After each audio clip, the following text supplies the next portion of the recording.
What is the pettiest reason you can't date someone? Want more Reddit videos daily? Go ahead and click that subscribe button. Hey, you might as well. It's free. My boss's daughter's ex-boyfriend broke up with her because they had a Dyson, and he said he wouldn't be able to keep up with her extravagant lifestyle. This is the most George Costanza thing I've ever heard. I can't do it, Jerry. Today it's a Dyson, but who knows what it could be tomorrow. Trips to Monaco, Rolls Royces. I can't do it, Jerry. My wife has a Dyson, a KitchenAid stand mixer, and a Louis Vuitton purse. That guy was right. It's a steep hill to climb. She had the same name as my mom. Martha? Why did you say that name? She had the same first name and last name as my grandpa. Leslie Nielsen? I had a guy break up with me in high school because God told him to. I was like, okay, guess I can't argue with that one. I had the opposite. A guy told me God said I'm his wife. I was like, cool, but he didn't tell me, so. She insisted on hanging out at home. She lived with like 6 people, and they always had friends over. I felt like a boyfriend extra on Friends or Seinfeld. Yeah, this is legit. I would have bounced too. She ate pizza with her hands. No, not like you think. She would scoop up the toppings in a messy pile, and like an animal, claw them up and eat them, then rip the bread and eat it. We were at a fancy Italian place, and I got horrified. Did she walk round in a little circle before sitting down? My wife once told me she couldn't be with someone who wasn't around the same level of intelligence as she. I have no idea how I'm going to keep it a secret that I'm a freaking idiot the rest of our lives. But here's the thing. If she's a freaking idiot and lacks the self-awareness that would lead her to consider she might be a freaking idiot, then she'd find someone of similar intelligence and be content with a freaking idiot, such as yourself. So, I'd say it worked out.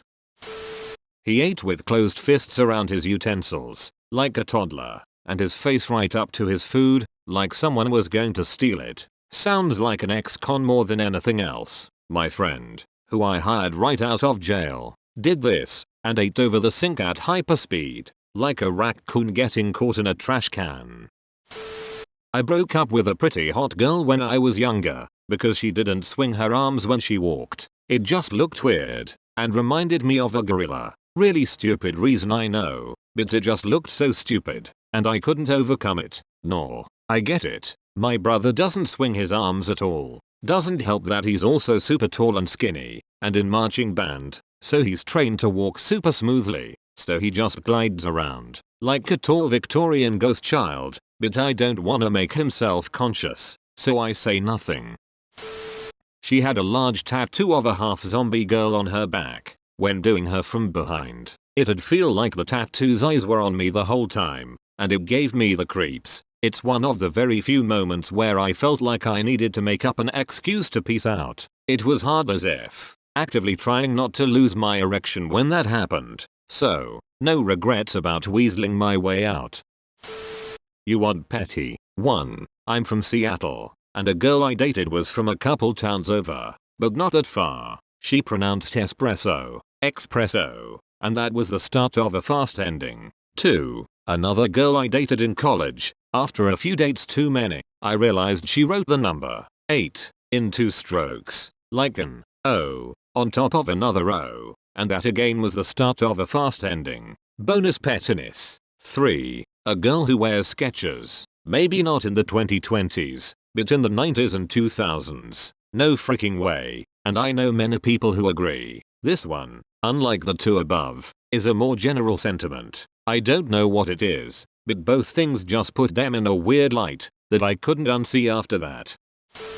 Ended things with a guy over various other reasons, but the most annoying was how many times he told me that he'd leave me for Miranda Lambert in a heartbeat. Which, okay, I get it. Some people have a list of celebrities they'd leave their significant other over, mostly as a joke, but this was like every day, just randomly said, not related to the conversations we were having at the time, and he meant it. He made sure I understood that if for some godforsaken reason, Miranda Lambert walked in through the front door, I was gone. Only went on one date, but he named his cat Creamy, and the way he said it grossed me out. This is my favorite comment on the whole thread. LMAO. Live, laugh, love, style home decor.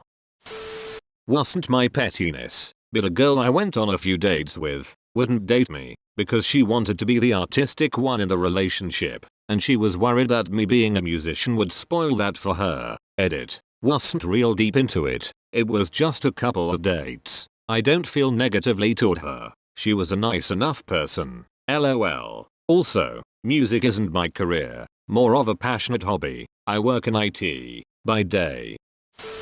I didn't like the way she ate a grilled cheese sandwich. There were more reasons, but this was the deal breaker. How did she eat it? 2 at a time, like putting them on each other and making a super grilled cheese sandwich, and then a lot of mayonnaise, and then eating it, and then laughing with a stuffed mouth when I made a funny comment about it, so I could see what a grinded grilled cheese looked like. She also finished it before I ate my one grilled cheese. I instantly noped out of an otherwise fine blind date when she ordered apple juice off menu at a fancy restaurant. 19-year-old me only knew apple juice as a toddler's drink, and I just couldn't get past it. I'm no longer that petty, but I did make the mistake of mentioning this to my wife once, many years ago, and she now makes a habit of ordering apple juice whenever we're at a fancy restaurant, just to see if I squirm. Your wife is great. I can't date anyone with lip injections. It felt super unnatural kissing her, like kissing a baboon with rigor mortis. Eyes too far apart. All I could think about was Sid from Ice Age. My grandparents were very southern. When I was a kid, I spent the night at their house and heard them wrestling. I heard my grandpa say my grandma's name, Sarah, but with his accent he said, "Oh, Sarah." I met a girl named Sarah, who was also southern. When she introduced herself as Sarah, I had to nope out. It just gave me the heebie-jeebies. She did that thing with her voice, where every sentence she said ended with a question mark. Follow up. Since so many people have asked, she was not Australian. She's American. I think it's called upspeak. His last name was Pfister. Mr. Pfister. I can't. You called? Didn't let me drink my beer until she got a picture of everything the waitress had brought out.